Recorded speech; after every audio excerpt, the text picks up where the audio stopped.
The old salvage ship Rusty Nail shuddered as Tom Reed guided it through the debris field. Chunks of metal, some as small as his fist and others as big as houses, floated in the darkness of space. This was the third day of searching, and his crew was getting restless. "Nothing but junk out here, Tom," Jack called from the engine room through the ship's comm. "We're burning fuel for nothing." Tom ignored him, keeping his eyes on the scanner. Something wasn't right about this debris field. Most space junk was easy to identify. Pieces of old ships, satellites, or mining equipment. But these pieces were different. They were made of materials his scanner couldn't identify. "One more hour," Tom replied. "Then we'll head back to New Horizon." Meg, who sat at the pilot's controls next to him, rolled her eyes. "You said that yesterday." "And I meant it yesterday too," Tom said with a small smile. He liked Meg. She was the best pilot on the colony, which wasn't saying much since New Horizon only had about 5,000 people, but she could fly anything, and that made her valuable. The scanner beeped, and Tom sat up straight. "Hold on. I'm getting something strange." "Strange how?" asked Doc, the oldest member of the crew. He had been a real doctor once, back on Earth, before something happened that he never talked about. Now he patched up the crew when they got hurt and spent the rest of his time reading old books. "It's giving off heat," Tom said, pointing at the screen. "Not much, but more than the surrounding junk. And the metal. It's not registering as anything in our database. Probably just some alien trash," Meg said, but she was already steering the ship toward the signal. The Rusty Nail moved slowly through the debris field until they came to a stop next to what looked like a twisted piece of metal about the size of a small car. It was dark gray with strange purple lines running through it, and parts of it seemed melted. "That's it." Jack's voice came through the comm again. "That's what got you all excited. It's just a chunk of space junk." "Maybe," Tom said, "but I want to bring it in." They used the ship's mechanical arm to pull the object into the cargo bay. It was heavier than it looked, and the arm strained under the weight. Once it was safely inside, Tom went down to take a closer look. The object sat in the middle of the cargo bay, looking even stranger up close. The metal wasn't shiny like most spacecraft materials. Instead, it had a dull, almost stone-like quality. The purple lines seemed to catch the light in an odd way, almost like they were absorbing it rather than reflecting it. "What do you think, Doc?" Tom asked as the older man examined the object. Doc ran his hand over the surface. "I've never seen anything like it. It's not from any human ship, that's for sure." "Alien?" Tom suggested. "Maybe. But not from any alien we've met." Doc pointed to what looked like burn marks. "And whatever happened to it, it was violent." The ship's comm crackled. "We're approaching New Horizon," Meg announced. "Better strap in for landing." New Horizon wasn't much to look at. It was a small colony on a rocky planet with thin air and not much water. Most of the buildings were made of local stone and metal salvaged from ships. But it was home, and Tom felt a sense of relief as they landed on the dusty spaceport. "I'll go register our find," Tom said as they secured the ship. "What find?" Jack grumbled. "That piece of junk." Tom ignored him and headed to the colony's administration building. The official there, a bored-looking man named Peterson, barely looked up from his screen. "Another salvage run?" he asked, stamping Tom's paperwork. "Yeah. Found something interesting this time." Peterson didn't seem to care. "Standard fee. Anything valuable. The colony gets 20%. "Sure," Tom said, even though he doubted the colony would want any part of his strange find. As he walked back to the ship, a voice called out to him. "Tom Reed. Just the man I wanted to see." Tom turned to see Blue, the only non-human resident of New Horizon. Blue wasn't his real name, of course. His real name was a series of clicks and whistles that human mouths couldn't pronounce. He was tall and thin with blue-gray skin and 4 arms. His people, the Vari, were traders who had been allied with humans for nearly 50 years. "Blue," Tom nodded. "What can I do for you?" "Word travels fast," Blue said, his large eyes blinking rapidly. "I hear you found something unusual in the outer debris field." Tom frowned. "How did you hear that already?" "We just landed." Blue waved one of his 4 hands dismissively. "I have good ears, or whatever the equivalent is for your communication systems." "Well, it's nothing exciting. Just a piece of debris that looked interesting." Blue's eyes narrowed. "I would like to see it. Perhaps I could make an offer." Something about the way Blue said it made Tom suspicious. "It's probably worthless." "Then you won't mind if I take a look?" Blue insisted. Tom reluctantly led Blue back to the rusty nail. When they entered the cargo bay, Blue stopped abruptly. "Where did you find this?" he asked, his voice suddenly serious. "In the outer debris field." "Why?" Blue approached the object cautiously. "I will give you 5,000 credits for it." Tom blinked in surprise. 5,000 credits was more than they usually made in 3 months of salvage work. "What's so special about it?" he asked. "Nothing," Blue said quickly. "I collect unusual items. This one interests me." Tom looked at the twisted piece of metal, then back at Blue. Something wasn't right. No one paid 5,000 credits for a piece of junk, no matter how unusual it looked. "Sorry, Blue, it's not for sale right now." Blue's eyes narrowed again. 10,000. "No," Tom said firmly. After Blue left, clearly unhappy, Jack confronted Tom. "Are you crazy? 10,000 credits for that thing." "Something's not right," Tom explained. "Blue knows something about this that we don't." Later that night, after the others had gone to sleep, Tom returned to the cargo bay. He wanted another look at the strange object. As he approached, he noticed something that made him freeze. The object was different. Some of the twisted parts seemed less twisted. The burn marks were less noticeable, and the purple lines were glowing faintly in the dim light of the cargo bay. The piece of space junk was repairing itself. Tom stared at it for a long time, his mind racing. Whatever this thing was, it wasn't just scrap, and he had a feeling their lives were about to get a lot more complicated. Tom didn't sleep much that night. He kept thinking about the strange object in his cargo bay and how it seemed to be fixing itself. By morning, he was tired but determined to learn more. "We need to study it," he told his crew over breakfast in the small kitchen area of their ship. Jack snorted. "Study it? We're salvage workers, not scientists." "I know, but there's something special about this thing." Tom leaned forward, and Blue offered 10,000 credits for it. That got their attention. 10,000. Meg nearly choked on her coffee. "For that piece of junk." "It's not junk," Tom said firmly. "At least, I don't think it is. I checked on it last night. It's changing." Doc raised his eyebrows. "Changing how?" "Healing, I guess. The damaged parts look better. And those purple lines were glowing." The crew exchanged worried glances. "Maybe we should get rid of it," Meg suggested. "If it's alien tech that can repair itself, it might be dangerous. Or valuable," Jack pointed out. "More valuable than 10,000 credits." Tom shook his head. "I want to know what it is first." "Doc, you've read about old alien tech. Any ideas?" Doc thought for a moment. "I've never heard of anything like this, but I can help you examine it." After breakfast, Tom and Doc went to the cargo bay. The object did look different in the daylight. The twisted metal had definitely straightened out in some places, and the burn marks were fading. "Fascinating," Doc murmured, running a scanner over the surface. "It's generating a small energy field. Very small, but definitely there." Tom reached out to touch one of the purple lines. As his fingers made contact, the line glowed brighter. Then suddenly, the whole object hummed to life. Tom jumped back as a section of the metal slid open, revealing a depression that looked almost like a handprint, but with 6 fingers instead of 5. "What did you do?"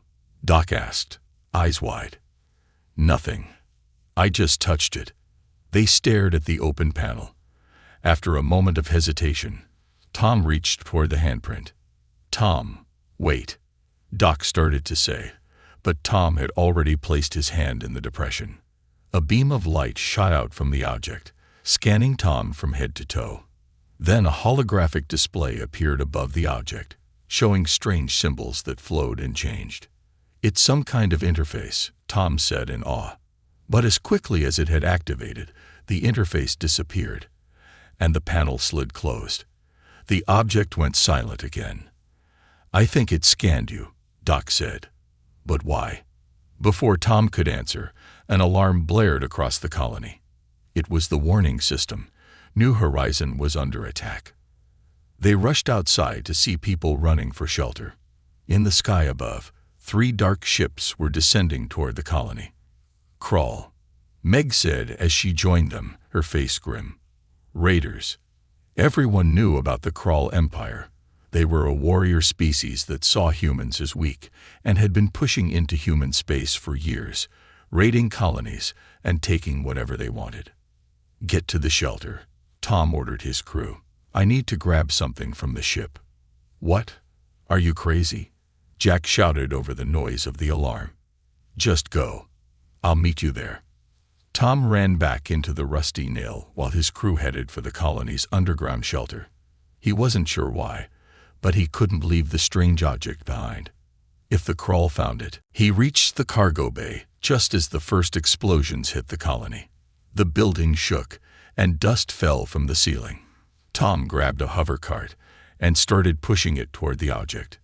Suddenly, the ship's door burst open. A Crawl warrior stood there, nearly 7 feet tall with gray, scaly skin and sharp teeth. It wore armor made of some black material and carried a weapon that looked like a cross between a gun and a sword. "Human." The Crawl growled in broken English. "Do not move." Tom froze. He had no weapon. The Crawl could kill him with one shot. The alien stepped forward, its yellow eyes scanning the cargo bay. When it spotted the object on the hover cart, it made a strange hissing sound. "What is that?" it demanded, pointing at the object. "Just scrap," Tom said, trying to sound calm. "Worthless junk." The Crawl wasn't fooled. It moved toward Tom, raising its weapon. "You will come with me." "Bring that." Tom backed up until he hit the wall. There was nowhere to run. The Crawl was between him and the door. He closed his eyes, waiting for the end. Then he heard a strange humming sound. When he opened his eyes, the object on the hover cart was vibrating. The purple lines were glowing brightly now, pulsing with energy. The Crawl noticed too. It turned toward the object, weapon still raised. With a series of clicks and whirs, the object began to change shape. Parts shifted and moved. Metal flowed like water. In seconds, what had been a twisted piece of scrap was now clearly a weapon of some kind, with a long barrel that pointed directly at the Crawl. Before the alien could react, the weapon fired. There was no explosion, no beam of light, just a soft whoosh sound. The Crawl dropped to the floor, not dead but completely paralyzed. Tom stared in shock. The weapon had transformed again, parts shifting until a small holographic display appeared above it. Symbols flashed, then changed to English letters. "Threat neutralized. Defensive protocols active. Awaiting instructions. Operator." Tom couldn't believe what he was seeing. The piece of scrap wasn't just alien technology. It was some kind of intelligent weapon system. And somehow, it had chosen him as its operator. "Who? What are you?" Tom asked. The display changed again. "I am Defense Unit 7 Gamma, Guardian Silas. UAKVBBEN registered as NIU operator after 3,742 standard CYCLEs of dormancy, threat detection, and DICATs QOO and lie under ATACK. How would you like to proceed, operator?" More explosions shook the ship. Outside, Tom could hear screams and the sound of weapons fire. The colony was being overrun by Crawl raiders. He looked at the weapon, then at the fallen Crawl warrior, and made his decision. Can you help me defend this colony? The weapon's display pulsed with light. HFY, HFY, Operator. Guardian Protocols Authorized Defense of Civilian Population. Shall we begin? Tom took a deep breath. Yes. Let's begin. Tom stared at the weapon that had once been scrap. How do I use you? The holographic display flickered. Grip main handle. System wheel ADAP2 operator physiology. Tom saw a handle form on the side of the weapon. He grabbed it carefully. The metal felt warm and seemed to shift under his fingers, molding to fit his hand perfectly. A wave of information suddenly flooded his mind. Not words, but feelings and images showing him how to aim and fire. Whoa, he whispered. That's different. Neural interface stabilization. Basic if UNCT violence. UNOCKET. Advanced functions require FURTE or bonding. Tom hefted the weapon. It was lighter than it looked. What should I call you? Defense Unit 7 Gamma is a bit long. The display blinked. Operator designation privilege. ACCPT'd. I'll call you Scrap, Tom decided, since that's what I thought you were. Designation Scrap ACNOLEGG'd. Another explosion rocked the ship. Tom had to move fast. He stepped over the paralyzed Crawl warrior and headed for the door. Will that alien stay down? He asked. Neural disruptor EFAC. 47 minutes remaining. Good enough. Outside, chaos reigned. The Crawl ships hovered over the colony, dropping more warriors. The colony's small defense force was no match for the raiders. Tom spotted his crew huddled behind a building with other colonists. He ran to them, carrying Scrap. Jack's eyes widened. What is that thing? It's our Scrap, Tom explained quickly. It's actually a weapon. A really advanced one. Doc examined it with amazement. The alien technology activated. Not just activated. It talks to me. It has some kind of AI. Tom turned to Meg. We need to get to the colony center. That's where most of the fighting is. Meg looked at him like he was crazy. We're salvage workers, not soldiers. We are today, Tom said firmly. This weapon can take down the Crawl. I've seen it. Jack shook his head. One weapon against all those raiders. As if in answer, Scrap's display lit up. Tactical analysis. 37 KRALL warriors in colony perimeter. 3 TRNS board vessels. WNABLEC with QRN to resources. The crew stared at the weapon. Did that thing just talk? Meg asked. Tom nodded. This is Scrap. Scrap, these are my friends. Additional operators, Scrap asked. No, just me for now. Tom looked at his crew. Are you with me? After a moment, they all nodded, even Jack. What's the plan? Doc asked. Tom listened as Scrap fed him tactical information. We need to get to high ground. The water tower would work. From there, we can take out the Crawl squads one by one. They moved through the colony, staying in the shadows. Twice they had to hide as Crawl warriors passed by, dragging colonists or carrying stolen supplies. When they reached the water tower, Meg helped Tom climb up while Jack and Doc kept watch below. From the top, Tom could see the whole colony. The Crawl were systematically looting buildings and rounding up colonists. Near the center, Director Wilson was being held at gunpoint, surrounded by Crawl warriors. TRGET systems on line, Scrap announced. Select TAR-GT priority. Tom thought for a moment. Can you disable the Crawl ships? HFY RMATIV. Energy reserves at 62%. Sufficient for TAR-GTED shipped disablement. Do it. Tom aimed Scrap at the nearest crawl ship. The weapon hummed, parts shifting again as a barrel extended. A soft blue light gathered at the tip. Firing. A beam of energy, almost invisible except for a slight blue tint in the air, shot from Scrap. It hit the crawl ship, which immediately lost power and dropped several feet before emergency systems caught it. The crawl warriors on the ground looked up in confusion. "Now target the warriors near Director Wilson," Tom ordered. "Non-lethal if possible." HFY. Switching to binaural disruptor mode. Tom fired 5 quick shots, and 5 crawl warriors dropped to the ground. The others scattered, looking for the source of the attack. "They spotted us," Meg called from below. "More crawl coming this way." "Keep going," Tom told Scrap. He fired at more warriors, dropping them before they could reach the water tower. One of the remaining crawl ships turned toward Tom's position. It fired a shot that hit the water tower, making it shake. "Structural integrity. Compromised," Scrap warned. "Recommend immediate relocation." "Working on it," Tom muttered. He fired at the ship, but it moved, evading the shot. Below, 3 crawl warriors had reached the base of the tower. Jack and Doc were trying to hold them off, but they were outnumbered. "Meg," Tom shouted. "Get up here. I need help." Meg scrambled up the ladder as Tom provided covering fire.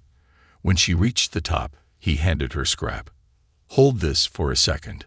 But when Meg touched the weapon, Scrap's display flashed red. "Unauthorized operator. Access denied." Meg nearly dropped it. "It won't let me use it." Tom took Scrap back. Why won't it work for her?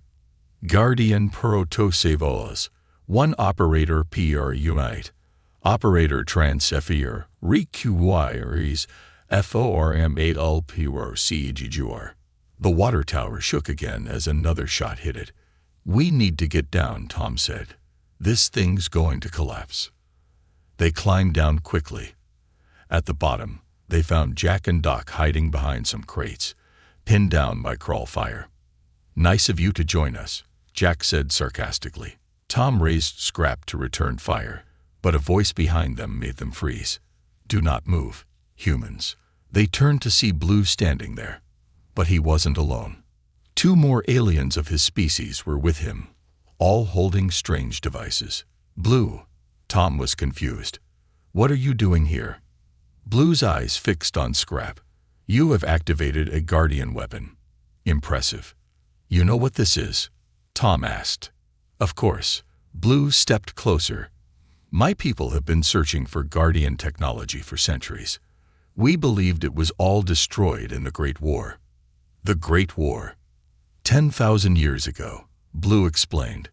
"The Guardians fought against the Devourers, the ancestors of the Crawl. The Guardians won, but they vanished afterward. Only legends remained." A Crawl shot hit the crates, sending splinters flying. "Fascinating history lesson," Jack said. "But can we talk about it when we're not being shot at?" Blue nodded. "Yes. We must secure the Guardian weapon. It is too important to lose." "It's not going anywhere," Tom said firmly. "Scrap chose me as its operator." Blue's eyes widened. "You named it. Scrap." "Yeah. Why?" "The Guardians were known for their sense of humor," Blue said. "They would approve." Another explosion rocked the colony. The second crawl ship was moving toward the center, weapons firing. "We need to stop that ship," Tom said. "You cannot," Blue replied. "Not alone. But perhaps with our help." Blue and his companions raised their devices. They were not weapons, but some kind of communication tools. They spoke into them in their clicking language. Moments later, a new ship appeared in the sky above the colony. It was sleek and fast, with blue markings. It fired on the crawl ships, disabling the second one. "The preservers have arrived," Blue announced. "My true people. We have dedicated our lives to finding and protecting Guardian technology." Tom looked at Scrap, then at Blue. "You could have told me this before. Would you have believed me?" Blue asked. Or would you have sold the Guardian unit to the highest bidder? Tom had to admit Blue had a point. With the help of Blue's people, they'd pushed back the remaining Crawl warriors. By sunset, the raiders had retreated, leaving their disabled ships behind. As the colonists emerged from hiding, Director Wilson approached Tom.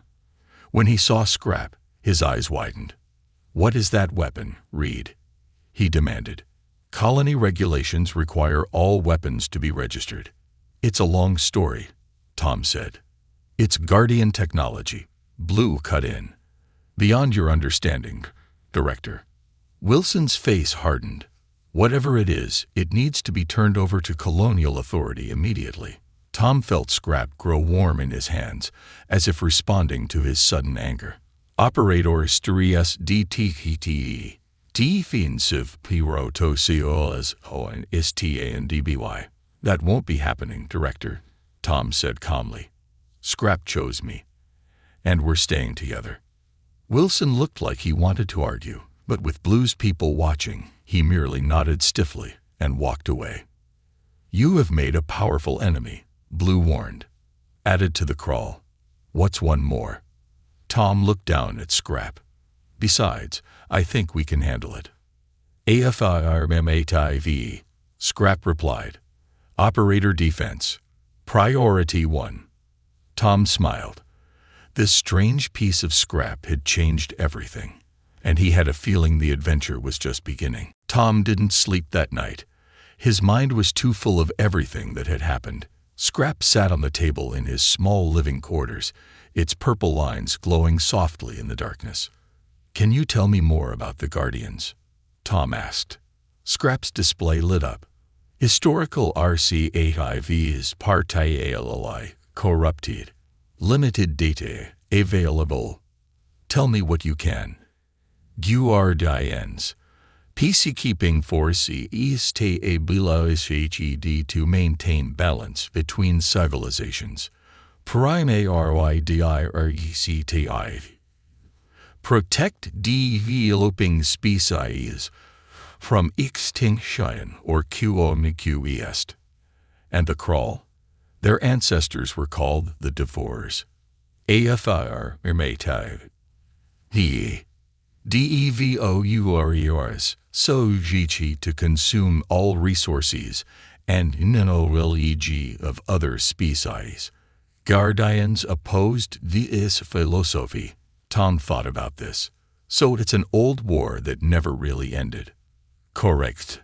CYCLE of CONFLICT.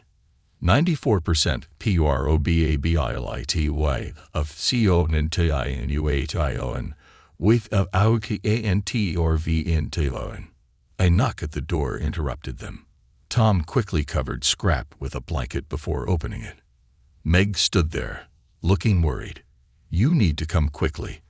The Colony Council is meeting, and they're talking about you." Tom followed Meg to the colony's main hall. Inside, Director Wilson was addressing a crowd of colonists. "This alien technology is dangerous," Wilson was saying. "It should be studied by professionals, not left in the hands of a salvage worker." Several colonists nodded in agreement. Others looked uncertain. "The Crawl will return," Wilson continued. "When they do, they'll bring a bigger force. They want this weapon, and they'll destroy our colony to get it. Our only option is to turn it over to Earth authorities." Tom stepped forward. "That's not true. Scrap, the Guardian weapon, can protect us." Wilson scowled. "And who will protect us from it? This is technology far beyond our understanding. It's too dangerous for one person to control." "It's not about control," Tom argued. "Scrap chose me as its operator. I didn't ask for this, but I won't give it up either." The debate might have continued, but alarms suddenly blared throughout the colony. Everyone froze. "Incoming ships," announced the colony's automated defense system. "Multiple contacts. Unidentified." Tom rushed outside, followed by Meg and others from the meeting. In the sky above, at least a dozen ships were descending toward New Horizon. "The Crawl?" Meg asked fearfully. Tom shook his head. "Those aren't Crawl ships." He turned and ran back to his quarters to get Scrap. When he returned with the weapon, Blue and his preserver allies were already at the landing area. The ships touching down were a mix of designs, some human, some alien. "Trouble," Blue said as Tom approached. "Word has spread about the Guardian technology. These are mercenaries, bounty hunters, and government agents from a dozen worlds." The first ship landed, and a group of humans in official-looking uniforms stepped out. "Earth Alliance Special Forces," Blue explained. "They will claim the weapon for study." Another ship landed, and large insect-like aliens emerge. "Collectors," Blue said with disgust. "They trade in rare technology." More ships were landing by the minute. Tom felt overwhelmed. "What do we do?" he asked Scrap. "Tactical analysis. Colony compromised. Recommend evacuation to preserve operator safety and unity integrity." Blue nodded in agreement. "My ship is ready. We must leave now, before they realize what is happening." Tom hesitated. "I can't just abandon the colony." "You won't be," Blue assured him. "My people will stay to protect it. But you and the Guardian technology must be kept safe. The Crawl will send a war fleet when they learn what has happened here." Tom looked at his crew, who had gathered nearby. "What about my friends?" "They can come too," Blue said, "but we must hurry." Tom made his decision. "Get to Blue's ship," he told his crew. "Pack only what you need." As they rushed to prepare, Director Wilson intercepted Tom. "You're running away," Wilson accused. "After bringing this trouble to our doorstep." "I'm leading the trouble away from the colony," Tom replied. "If I stay, they'll tear this place apart looking for Scrap." Wilson's expression changed. For the first time, Tom saw fear in the man's eyes. "The Crawl commander sent a message," Wilson said quietly. "They're coming back with a battle fleet. They say this Guardian technology could shift the balance of power in the galaxy. They'll destroy New Horizon to get it." "All the more reason for me to leave," Tom said. "Keep the colony safe until help arrives." He pushed past Wilson and joined his crew at Blue's ship. It was smaller than the Rusty Nail, but clearly more advanced. The hull was smooth and seemed to shimmer in the sunlight. As they boarded, Jack looked back at their old ship with regret. "All our stuff." "We'll get a new ship," Tom promised. "A better one." Blue's ship lifted off just as the first of the newcomers realized what was happening. Several tried to pursue them, but Blue's ship was faster, quickly leaving the colony behind. In orbit, Blue set a course away from New Horizon. "Where are we going?" Meg asked. "The Outer Rim," Blue replied. "There are places to hide there while we decide what to do next."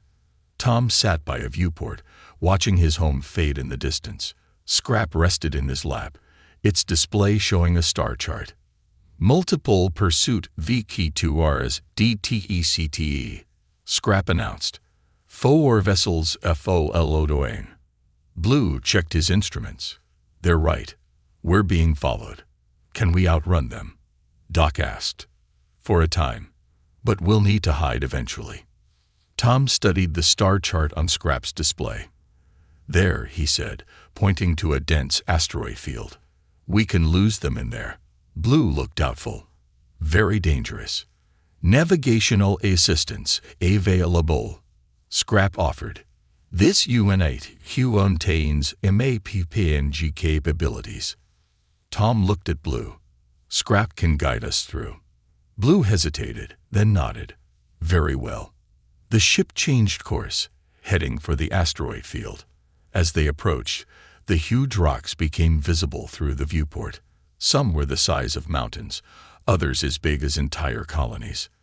"Into your AC with ship systems required," Scrap told Tom. "How do we do that?" Tom asked. In response, Scrap began to change shape again. Parts shifted and extended, connecting to the ship's control panel. Blue jumped back in surprise. "What is it doing?" he demanded. "Helping us," Tom replied. though he wasn't entirely sure. The ship's lights flickered, and then steadied. New displays appeared on the control panels, showing detailed maps of the asteroid field with safe paths highlighted.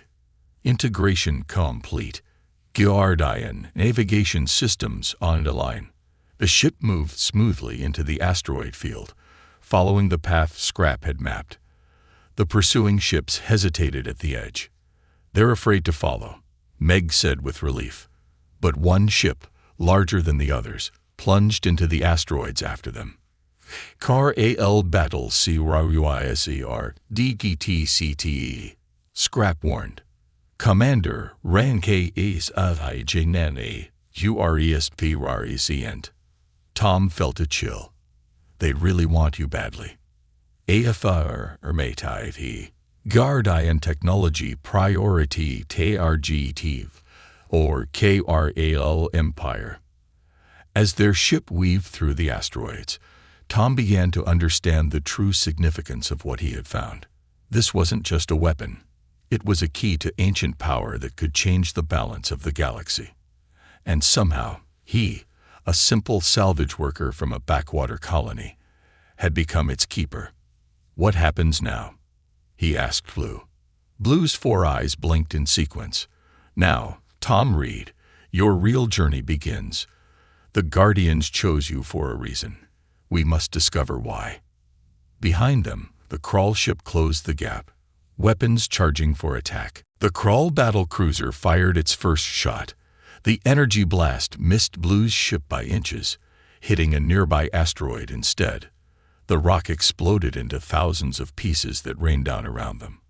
"We can't outrun them forever," Meg said, gripping her seat as Blue's ship swerved to avoid debris. Tom looked down at Scrap, now partially integrated with the ship's systems. "Can you give us more speed?" "Ninja Ship capabilities at maximum. Alternative strategy required." "What alternative?" Jack asked. "We're stuck in an asteroid field with a Crawl battle cruiser hunting us." Tom thought hard. There had to be a way out of this. "Scrap, you said your data archives were partially corrupted. How much do you still remember about your own capabilities?" Scrap's display flickered. ATEL 43% of original SP Sci-Fi KJs XCESSIBL. Remaining data requires reactivation protocols. "What are those protocols?" "Unknown. Data corrupted." Tom felt frustration building. "Great, just great." Doc, who had been quiet until now, leaned forward. "In old stories, heroes often have to pass tests to prove themselves worthy of power. Maybe that's what's happening here." Tom looked at him skeptically. "This isn't a story, Doc." "Perhaps not," Blue said, "but the Guardians were known for their wisdom. They would not want their technology to fall into the wrong hands. They would have safeguards." Another blast from the Crawl ship rocked them. Blue's piloting skills were impressive, but the Crawl commander was gaining on them. "Incoming transmission," Scrap announced suddenly. A holographic screen appeared in the center of the ship's cabin. On it was a Crawl face. Gray-scaled skin, yellow eyes, sharp teeth in a permanent snarl. This one wore elaborate armor with red markings of rank. "Human," the Crawl commander said. "I am Commander Vex of the Imperial Crawl Fleet. Surrender the Guardian technology immediately." Tom glanced at his friends, then back at the screen. "Why do you want it so badly?" Vex's eyes narrowed. "That is not your concern. Surrender now, or be destroyed." "You could have destroyed us already," Tom pointed out. "But you haven't. You want Scrap intact." Vex snarled. "Scrap? You dare give such a name to technology that once nearly destroyed my ancestors." "It chose me," Tom said simply. "Not you." "A mistake I will correct." Vex leaned closer to the screen. "The Guardians abandoned this galaxy. They left their weapons scattered like seeds.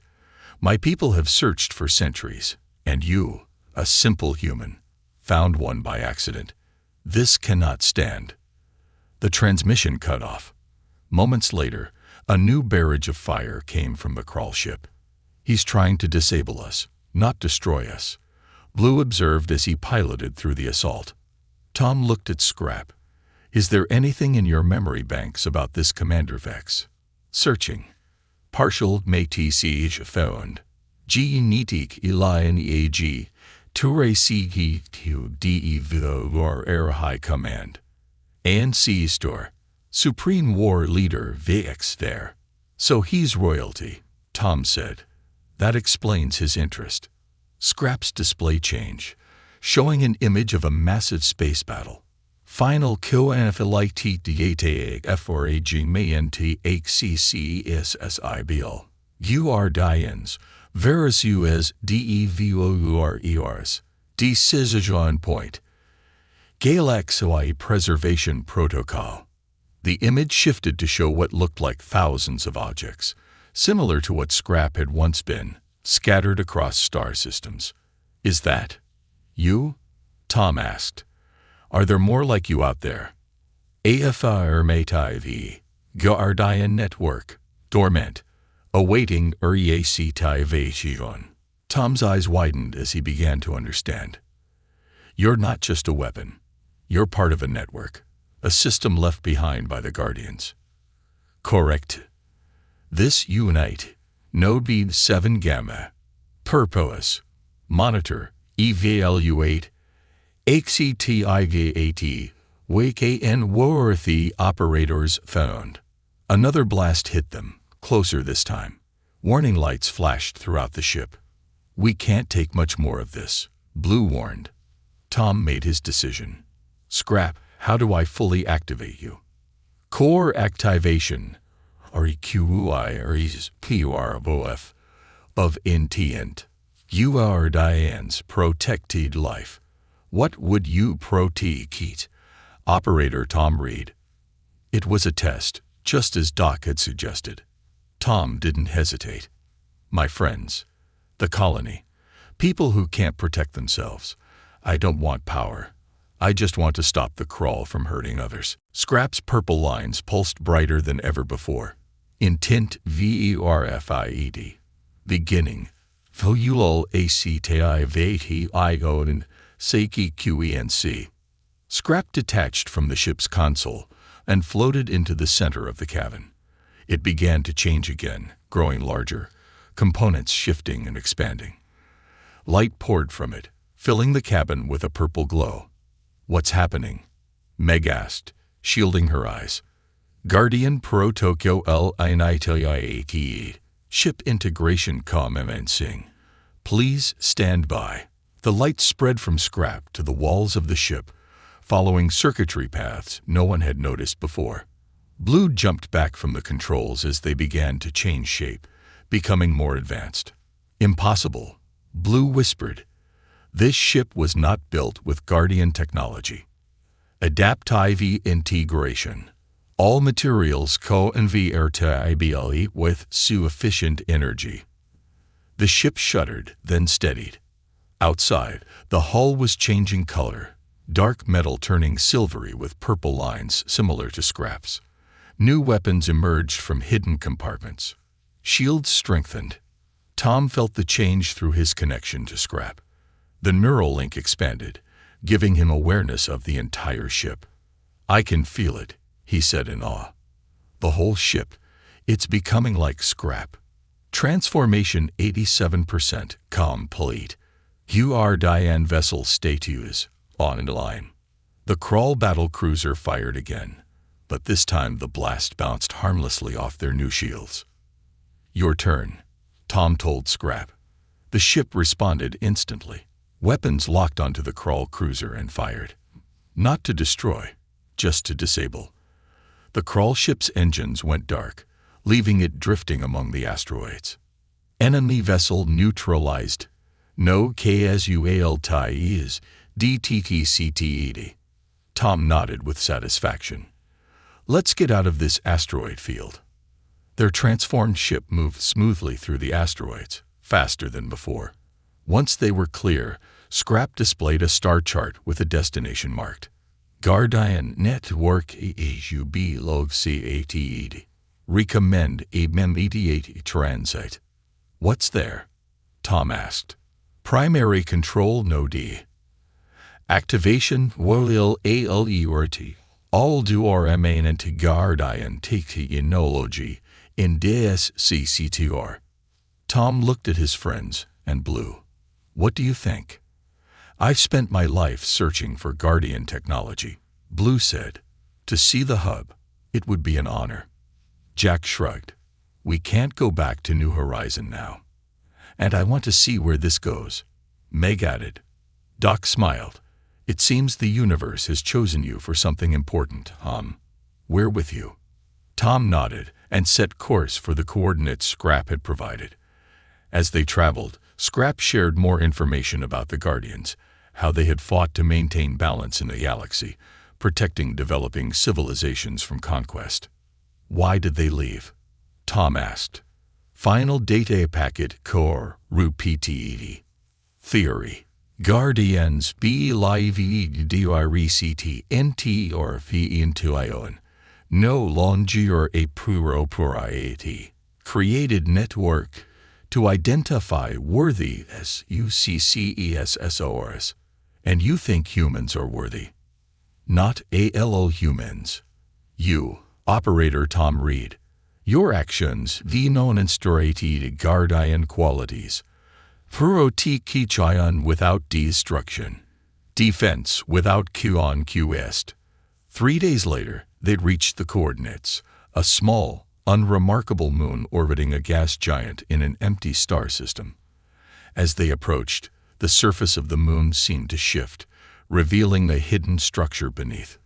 Guardian HFY reorganized.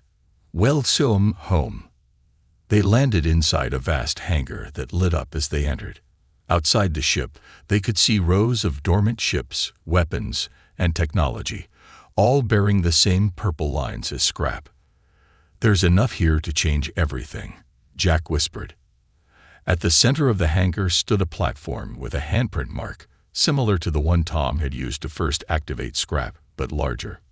Final activation requires operators CO and FIRMATYON. Once INITIATED, Guardian Network will awaken. Are you prepared for this responsibility? Operator Tom Reed. Tom looked at the vast arsenal around him, then at his friends who had followed him across the stars. He thought of New Horizon, of Earth, of all the planets vulnerable to the Crawl and others like them. He stepped toward the platform. I'm ready. As his hand touched the mark, energy surged through the facility. Lights activated in sequence, spreading outward. Guardian Network ITIAL. Across the galaxy, on forgotten moons and drifting asteroids, in ancient ruins and scrap piles, pieces of junk with purple lines began to glow. What had once been thought of as scrap was about to change the galaxy forever. And it had all started with one salvage worker who saw value in what everyone else had thrown away.